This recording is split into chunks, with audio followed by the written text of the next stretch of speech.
Good morning all of you.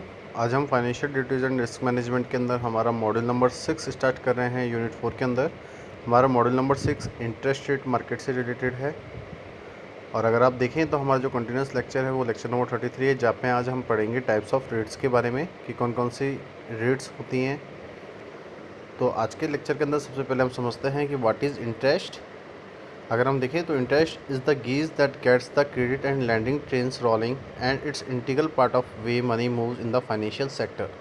अगर हम interest की बात करें तो इंटरेस्ट एक तरीके का ग्रीज है जो कि किसी भी क्रेडिट को लेते टाइम या किसी भी लैंडिंग को करते टाइम हमें अपने ट्रेन्स को रोलिंग करना होता है। अगर हम देखें तो ये किसी भी फाइनेंशियल सेक्टर में जो मनी का मूवमेंट हो रहा है वो उसका एक इंटीग्रल पार्ट भी होता है। कि अगर हम देखें तो जो इंटरेस्ट है वो तरीके का इंटीग्रल पार्ट है, जहाँ पे हम देख सकते हैं कि उसके तरीके से हम अपने फाइनेंशियल सेक्टर के अंदर मनी को मूव कर रहे हैं। अगर हम ब्रॉड डेफिनेशन देखें किसी भी इंटरेस्ट की तो वो हमेशा एक स्ट्रेट फॉरवर्ड होती है। और अगर हम कहते हैं तो जो इंटरेस्ट है एक तरीके का एडिशनल पेमेंट है जिसको हम इंटरेस्ट रेट कह रहे हैं। और जब हम टॉप ऑफ द प्रिंसिपल पे उन इंटरेस्ट को पे करते हैं किसी भी लेंडर को, जब किसी मनी को हम बोरो करते हैं तो जो इंटरेस्ट रेट है उसको एक्सप्रेस किया जाता है as a annual percentage rate. और जहाँ पे हम पेमेंट को एक फ़िक्स अमाउंट ऑफ मनी के अंदर मीन्स एक फ़िक्स रेट पे, और जो भी रेट हम अपनी स्लाइडिंग स्केल पे कर रहे हैं मीन्स वेरिएबल पेमेंट के बेसिस पे करते हैं। अगर बेसिकली हम देखें तो जो इंटरेस्ट है वो एक तरीके का टोल है जिसको हम अपने क्रेडिट हाईवे पे ट्रैवल करते टाइम पे कर रहे हैं, जो कि एक स्पेसिफिक प्राइस पे और एक स्पेसिफिक पीरियड ऑफ टाइम के अंदर किया जा रहा है। जैसे कि आप देखते हैं कि किसी भी हाईवे के अंदर आप जा रहे हैं, ट्रैवल कर रहे हैं, तो उस रिगार्डिंग जो भी आप क्रेडिट को पे कर रहे हैं अपने टोल टैक्स के अंदर, तो वो भी एक तरीके का इंटरेस्ट है जो कि एक स्पेसिफिक प्राइस के बेसिस पे एक स्पेसिफिक पीरियड ऑफ टाइम के अंदर पे किया जा रहा है। अगर हम देखें तो हमारे पास कुछ 5 कीज़ होती हैं किसी भी इंटरेस्ट को लेके जो कि क्रेडिट के अंदर अप्लाई की जाती है जब हम किसी तरीके के लोन को लेते हैं। तो अगर हम 5 कीज़ की यहाँ पे बात करें तो पहला क्या है कि जो भी अमाउंट होता है इंटरेस्ट का वो पे होता है हमेशा लोन की टर्म्स के बेसिस पे, जिसको हम वर्कआउट करते हैं किसी भी एक लेंडर और बोरोवर के बीच में। सेकेंड पॉइंट क्या है कि इंटरेस्ट के रिप्रेजेंट करता है उस प्राइस को जो कि हम किसी भी लोन को लेते टाइम पे करते हैं। साथ साथ हम उन चीज़ों का भी पे ऑफ करते हैं अपने बेस प्रिंसिपल पे जो कि एक लोन के टाइम पे किया जाता है। थर्ड पॉइंट क्या है कि अगर हम इंटरेस्ट और लोन्स को देखें तो यूजुअली वो पैक्ड होते हैं किसी भी करंट बैंकिंग इंटरेस्ट रेट के। तो आप देख सकते हैं कि जिन भी लोन अमाउंट की हम बात करते हैं जिन पे हमें कोई भी इंटरेस्ट पे करना होता है तो वो भी पैक्ड होते हैं मीन्स फिक्स होते हैं जो कि करंट बैंकिंग इंटरेस्ट रेट पे होते हैं। नेक्स्ट पॉइंट क्या है कि अगर आप किसी भी इंटरेस्ट रेट को देखें किसी भी क्रेडिट कार्ड पे, तो जो भी ऑटो लोन है या अदर फॉर्म ऑफ इंटरेस्ट है उनको भी हम कह सकते हैं कि वो भी डिपेंड है हमारे क्रेडिट स्कोर्स पे। जिस तरीके का आपका क्रेडिट स्कोर रहेगा उसी तरीके के आपके इंटरेस्ट होंगे किसी भी तरीके के क्रेडिट कार्ड के अंदर और किसी भी तरीके के ऑटो लोन के अंदर, जिसमें आप अपने इंटरेस्ट रेट को देख सकते हैं। लास्ट पॉइंट क्या है कि इन सर्टेन केसेस के अंदर हम देखें तो हम सर्टेन केसेस के अंदर देख सकते हैं कि जिस तरीके से क्रेडिट कार्ड होता है वहाँ पे जो भी इंटरेस्ट रेट होती है वो जब राइज़ होती है तो हम ये कहते हैं कि लेटर ऑन हमें उसका पेमेंट करना होता है या हमें उसका पेमेंट नहीं करना होता है। अगर हम देखें तो after all the more knowledge gain from the better understanding interest, कि अगर हमें कोई भी नॉलेज लेनी है जहाँ पे हम अपने इंटरेस्ट के बारे में समझ सकें क्यों गेन हो रहा है, तो उसके लिए हमें देखना होगा कि वो किस तरीके से वर्क कर रहा है किसी भी तरीके के फॉर्म्स के अंदर। तो जो लिवरेज है हमारी वो एक बेटर डील से होती है जब भी हम नेक्स्ट टाइम के अंदर उसको अप्लाई करते हैं किसी भी तरीके के लोन और क्रेडिट अमाउंट पे। अगर हम देखें तो यहाँ पे हम ब्रेक डाउन कर रहे हैं उन वेरियस फॉर्म ऑफ इंटरेस्ट का, जहाँ पे हम अपने कंज्यूमर्स के इम्पैक्ट को देख सकते हैं जब वो किसी तरीके के लोन और क्रेडिट को सीकिंग कर रहे हैं मीन्स ले रहे हैं। अगर फर्स्ट हम रेट की बात करें तो वो कौन सी रेट है, that is the fix interest rate. अगर हम फिक्स इंटरेस्ट रेट की बात करें तो एग्जैक्टली ये साउंड हो रहा है कि ये एक स्पेसिफिक फिक्स इंटरेस्ट है जो कि किसी लोन के अंदर टाइड की जा रही है, और अगर हम लाइन ऑफ क्रेडिट को देखें तो उनको रिपे किया जा रहा है। तो अलॉन्ग विथ हम देखते हैं कि इसको हम अपने प्रिंसिपल के बेसिस पे कर रहे हैं। तो अगर आप देखिए तो जो फिक्स रेट होती है वो मोस्ट कॉमन फॉर्म है किसी भी इंटरेस्ट की जब वो किसी कंज्यूमर के लिए होती है। अगर हम देखें तो इसका जो कैलकुलेशन होता है बहुत ईजी होता है, ईज़िली हम इसको समझ सकते हैं, और ये बोरोवर और लेंडर दोनों के लिए ही क्या होती है, स्टेबल होती है। अगर इसको हम समझें कि किस तरीके की इंटरेस्ट ऑब्लिगेशन होंगी जहाँ पे हम अपने लोन और क्रेडिट अकाउंट को टाइड कर सकें। तो हम यहाँ पे एग्जांपल लेते हैं कि कंसिडर करिए कि आपने कोई लोन लिया है $10,000 का किसी भी बैंक से, जो कि एक बोरोवर ने लिया है। तो वहाँ पे अगर आप एक फ़िक्स इंटरेस्ट रेट को देख रहे हैं, तो जो फ़िक्स इंटरेस्ट है वो 5% है। तो जो एक्चुअल कॉस्ट होगी उस लोन की, वो होगी हमारा प्रिंसिपल और इंटरेस्ट रेट, जो कि कंबाइन किया जाएगा। तो आप देखेंगे कि 10,000 का 5% हम जब कैलकुलेट करते हैं तो 500 रुपीज़ होते हैं। तो 10,000 हमारा प्रिंसिपल अमाउंट, 500 रुपये हमारे फ़िक्स इंटरेस्ट रेट के। तो अगर हम देखें तो दोनों चीज़ को हम कंबाइन करेंगे तो जो हमारी टोटल कॉस्ट है लोन की वो 10,500 रुपये होगी। अगर हम अमाउंट को देखें तो ये जो पे कर रहे हैं वो हमारे बोरोवर को दोबारा से पे बैक करना होता है, मीन्स दोबारा से इस अमाउंट को पे करना होता है। कि अगर आप 10,000 रुपये का कोई लोन ले रहे हैं और वहाँ पे उसकी जो फिक्स इंटरेस्ट रेट है वो 5% है, तो जो बोरोवर है जो कि 10,000 रुपये का लोन ले रहा है उसको बाद में 10,500 रुपये पे करने होंगे अपने लेंडर को। उसके बाद आप देख सकते हैं नेक्स्ट है हमारी वेरिएबल इंटरेस्ट रेट। अगर हम इंटरेस्ट रेट को देखें तो इंटरेस्ट रेट जब कोई फ्लक्चुएट होती है, जो एग्जैक्टली तब हैपन होती है जब हमारे वेरिएबल इंटरेस्ट रेट होते हैं। तो वेरिएबल इंटरेस्ट को यूजुअली हम टाइड करते हैं हमारे ongoing movement of base interest rate से, जिसको हम प्राइम इंटरेस्ट रेट भी कह सकते हैं, जब कोई लेंडर किसी भी इंटरेस्ट रेट को अपने यूज़ के अकॉर्डिंग सेट करता है।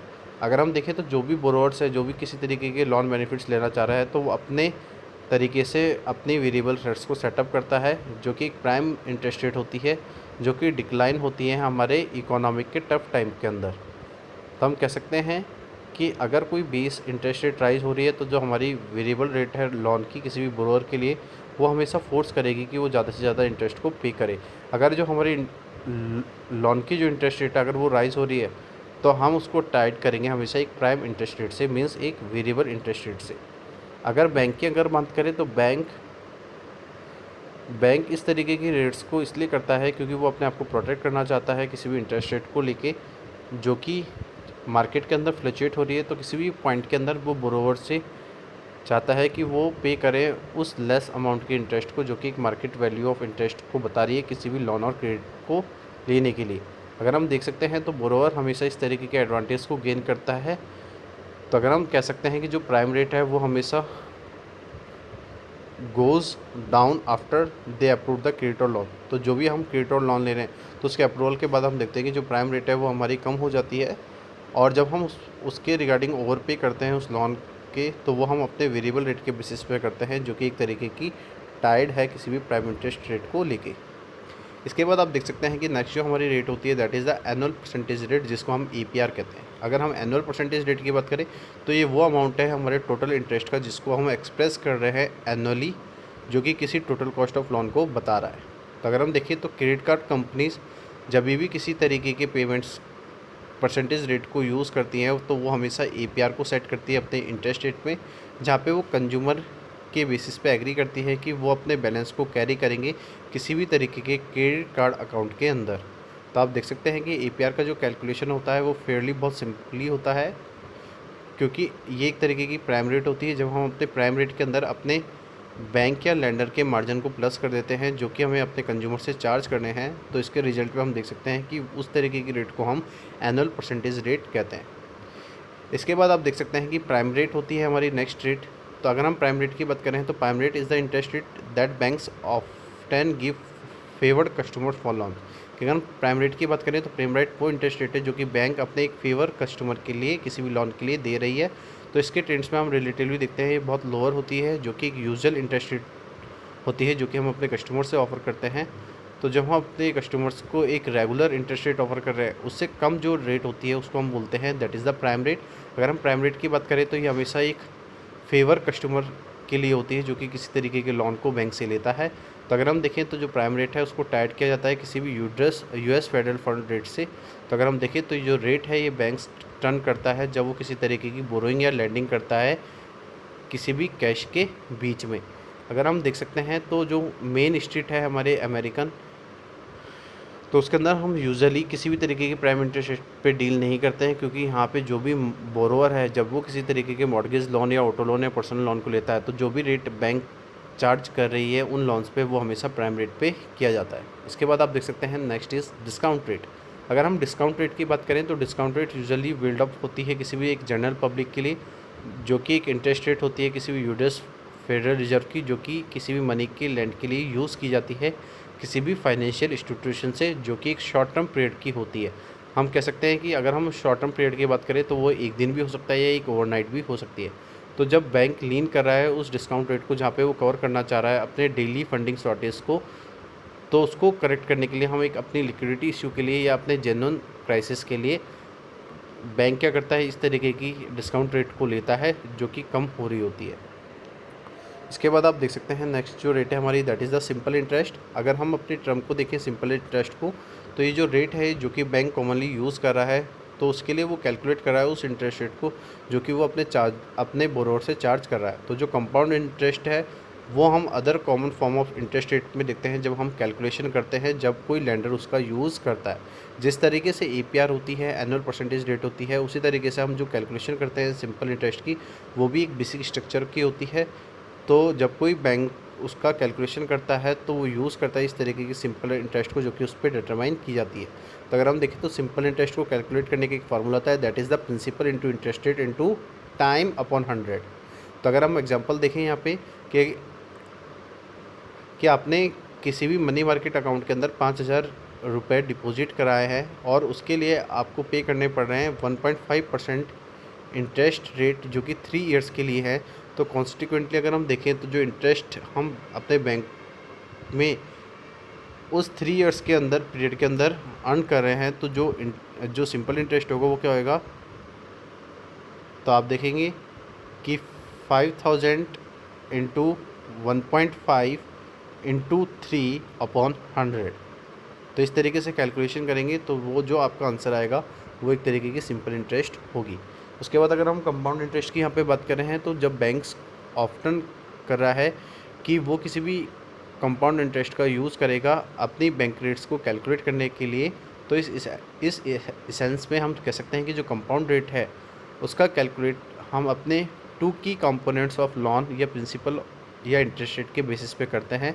तो जो भी कंपाउंड इंटरेस्ट है, तो जो हमारे लोन इंटरेस्ट होते हैं उनका कैलकुलेशन हम अपने एनुअल बेसिस पे करते हैं। तो लेंडर्स इंक्लूड करते हैं उस इंटरेस्ट अमाउंट को जो कि लोन बैलेंस के लिए होते हैं। तो हम यूज़ कर रहे हैं उस अमाउंट को जहाँ पे हम कैलकुलेट कर रहे हैं उसको next year interest rate payment पे, जो कि किसी लोन का है। वहाँ पे अकाउंटेंट उसको कहता है कि वो इंटरेस्ट ऑन द इंटरेस्ट है किसी भी लोन की, जो कि क्रेडिट अकाउंट बैलेंस के लिए की जा रही है। अगर हम देखें तो जब हम किसी भी तरीके के कंपाउंड इंटरेस्ट को अपने गोइंग फॉरवर्ड के लिए डिटरमाइन करते हैं, तो उसके लिए हमें कुछ चीज़ों को यहाँ पे कवर करना होता है। पहला क्या है कि जब हम प्रिंसिपल टाइम को किसी इंटरेस्ट के इक्वल रखते हैं, जो कि इंटरेस्ट होता है first year of the loan का। सेकंड क्या है कि जब हम प्रिंसिपल को प्लस करते हैं इंटरेस्ट से, जब वो अर्न हो रहा है किसी भी equal the interest rate for the second year of a loan. उसके बाद अगर आप देखिए तो प्रिंसिपल को हम प्लस कर रहे हैं उस इंटरेस्ट अर्न से, जो कि उस टाइम पे किया जा रहा है, जो कि इंटरेस्ट के इक्वल है, जो कि इंटरेस्ट हम अपने थर्ड ईयर के अंदर पे कर रहे हैं। तो अगर हम देखें तो जो की डिफरेंस है हमारे सिंपल इंटरेस्ट का और कंपाउंड इंटरेस्ट का, वो उसके टाइम की बेसिस पे है।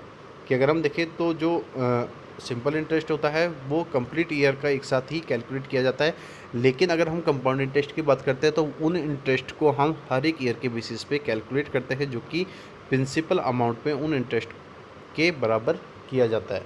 तो आज का जो टॉपिक है वो हमारा यहाँ पे कंप्लीट होता है। आज के टॉपिक के अंदर हमने टाइप्स ऑफ रेट्स के बारे में पढ़ा। सबसे पहले हमने देखा कि इंटरेस्ट क्या होती है, इंटरेस्ट का मतलब हमने क्या समझा कि किसी भी फाइनेंस सेक्टर के अंदर कभी भी जब मनी का मूवमेंट होता है तो वो इंटरेस्ट के बेसिस पे होता है ना। उसके बाद हम लोगों ने फॉर्म्स देखे थे वहाँ पे कि कौन कौन सी इंटरेस्ट रेट्स होती हैं। तो वहाँ पे हमने fix interest, variable interest rate, prime interest rate, APR annual percentage rate, simple interest and compound interest, इन सारे रेट्स के बारे में इस टॉपिक के अंदर हमने चीज़ों को समझा। तो आज का जो लेक्चर है वो यहाँ पे कंप्लीट होता है। Thank you so much and have a nice day.